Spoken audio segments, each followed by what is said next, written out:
Okay, guys, ladies and gentlemen, boys and girls, friends and foes. Uh, Today I want to discuss something that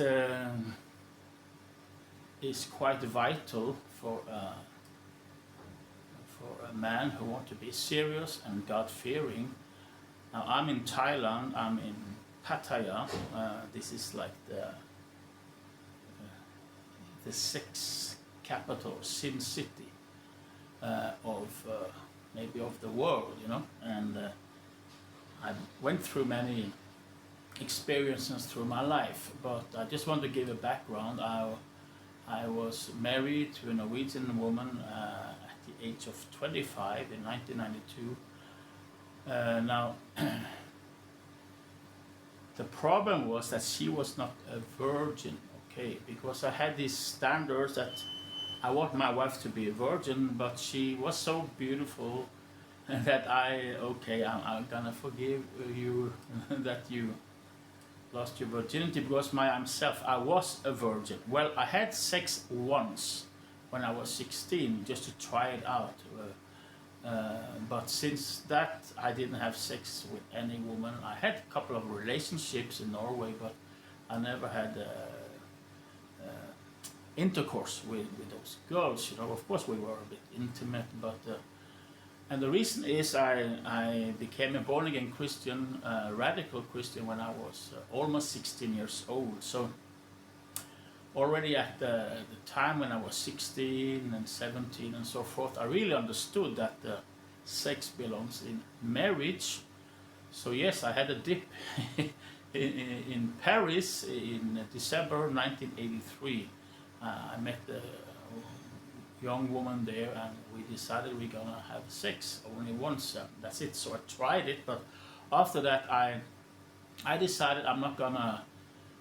I was a preacher, and how can I tell the young guys? I was a young guy myself, but I mean, how can I tell the people to wait until marriage if I myself didn't do it? So, um, so then when I met my wife, Norwegian wife, we were talking back and forth quite a long time via letters. I came to visit her. She stayed up in Bergen. I was in Stavanger area, so it's a big trip. So Power forth. off. Yeah, power off. That's right. So anyway, the point is, I decided I'm not gonna have intercourse before I'm married. I want to be not only a preacher who tells empty words. I want to stand behind my words. So long story short, my Norwegian wife, we have 5 kids together, and I never had any eye for any other woman in those 13 years we were together. I had, of course, options because I was studying at the university for 4 or 5 years, and so away from her. So there were some ladies there who really liked me, very pretty, sexy ladies. But I just kept my professional distance because I was happily married. Then suddenly in 2005, in November 2005, she decided that she's gonna kick me out. So that's what she did.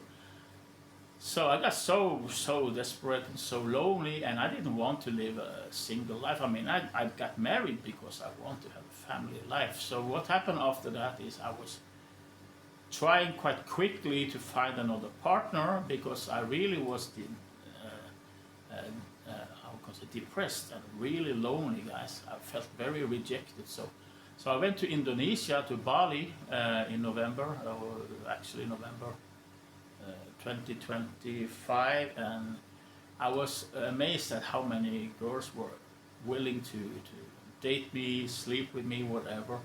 And so, but it was always in my mind to find a wife, not to fuck around, because that's not my style. It was never my style.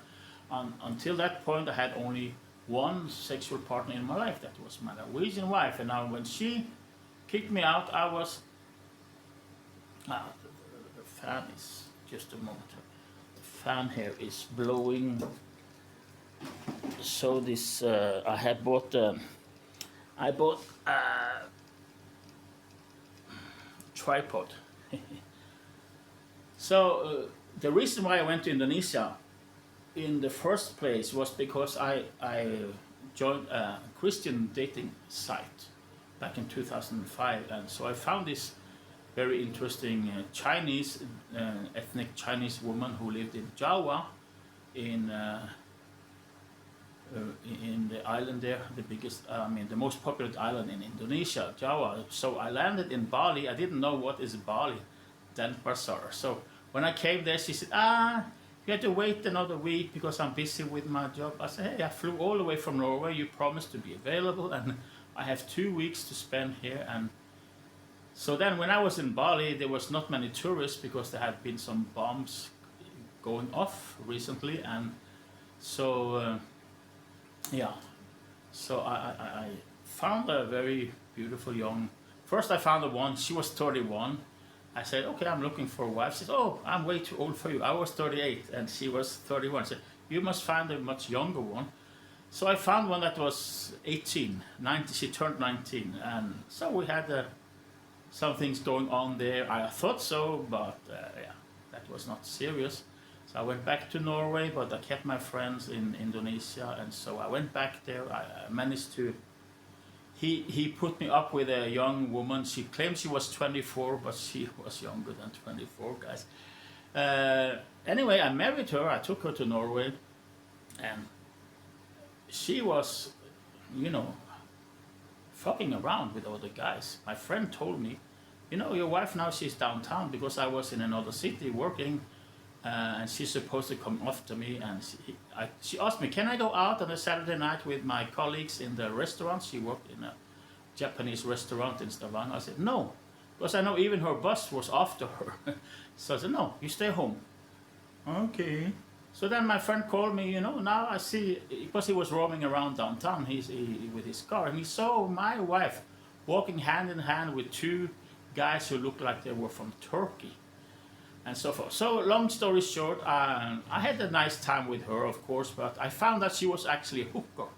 She was not a serious woman that she presented herself to be when I met her and took her to Norway. But when I went after, I said, okay, we're gonna get separation. I don't want to stay with you. So, and then she was fucking some guys up in the north of Norway because she found a work in the neighboring city there. I said, okay, up to you, but I'm not gonna accept this at all. So just do what you need to do. But I'm gonna get rid of you. Okay. So I got rid of her. But we had a nice time together, 2 years, and then she moved on and I moved on. So when I went back to Bali, then I realized that she had been a hooker there since she was 12 years old. So I met some of the hookers outside the Bounty disco. And they asked me, oh, where is your wife? I said, she's in Norway. And I said, do you know her? Yeah. She stayed with us in the same room for 6 months. So I realized, okay, that was a lie. So, but I had a good time with her. We had a lot of fun together. And then I moved on, she moved on. So my whole point was always to find a wife material. So I tried to find a wife material in Bali again, but it turned out it's, they have, when I'm there, okay, I love you, blah, blah. But when I leave, there's a guy coming from Italy and he's also her lover. So yeah, that's just a lot of bullshit. So then I decided to try Thailand. But Thailand was really terrible. Here you really pay for, like you enter into a taxi and the driver puts on a meter and then, the conversation starts and you're gonna pay. So if you go to somewhere like a beer bar or something here and you want to talk to the ladies, you have to buy them ladies a drink, and that's okay because they gave you time and so forth. But if you want them to come out from the bar and keep you company, they have something here called bar fine, and that can be quite high. And I didn't come here to be a sex tourist, so I was really heartbroken about the system here in Thailand, and I've been living here for years actually, and I was not able to find a decent woman here in Thailand, really. But of course, Pattaya and jumped in. I had a date with a decent woman. She came from Rayong. She met me in my condo, but when she realized that I had quite a small income, she just dismissed me because she cannot have a man who has only that small income. So there was nothing happening there. So then in 2008, I went to Philippines for the first time, and I found this. I met her online, Gina, and we had a very nice chat for a long time. When I came there, she was really a virgin because I said I would like to have a virgin, but I didn't realize that she has been having sex with the guys that are classmates and stuff, but not vaginal intercourse, but every other thing. So she was not pure as I thought. Okay, so we were together for some years, several years, maybe 4 years. We have a daughter together. And then suddenly she called me when I was in Norway working, and I was about to go back to the Philippines. And we had a daughter. My daughter, she was already 1 year old at the time. And Gina called me. She said, "I'm now fucking my new boyfriend in a hotel room here in Angeles." I said, "What?" I thought I was your fiancé and boyfriend. We were fiancé with ring and everything. We were supposed to get married.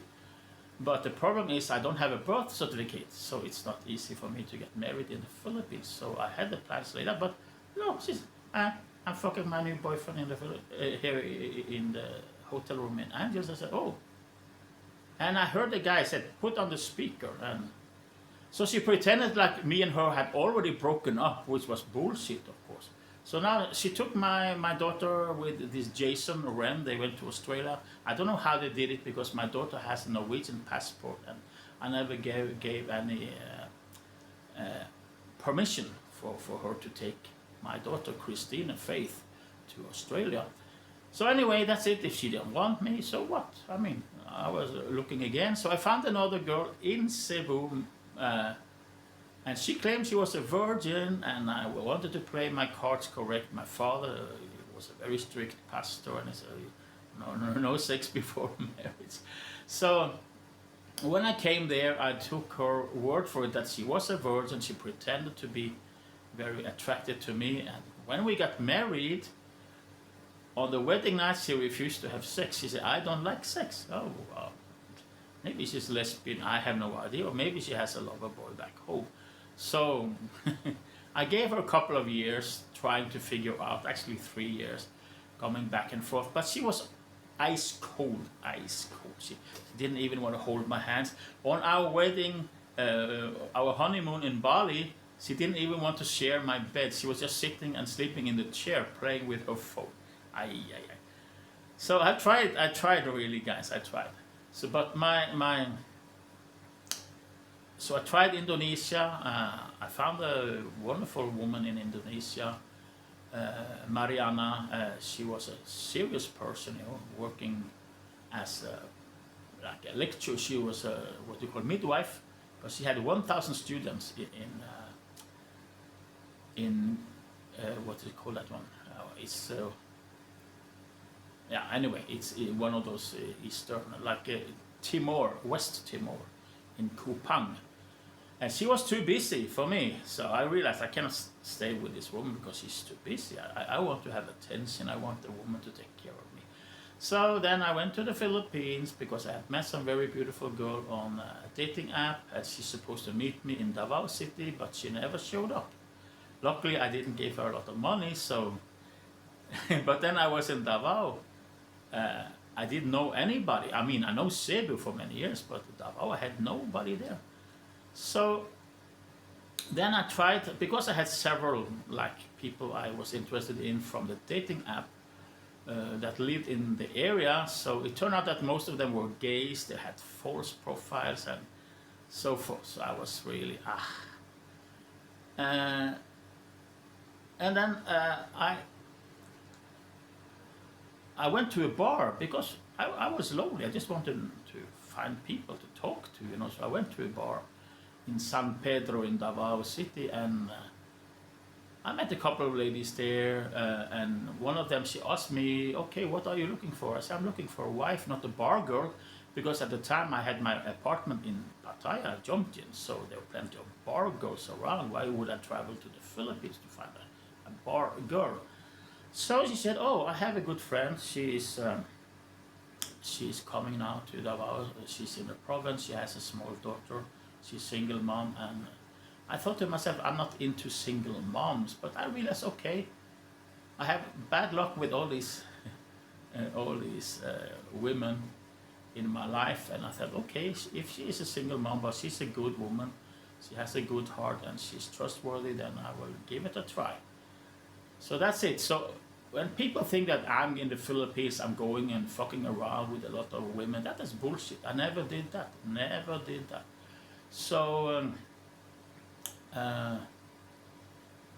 when I see on YouTube people are talking about dating in the Philippines and boom boom and all that stuff, it's totally strange to me, and it should be strange to you, because if you are going to look for a wife material in the Philippines, for example, and you meet her and she accepts to come and have sex with you on the first date, wow, that is not a serious good wife material, is it?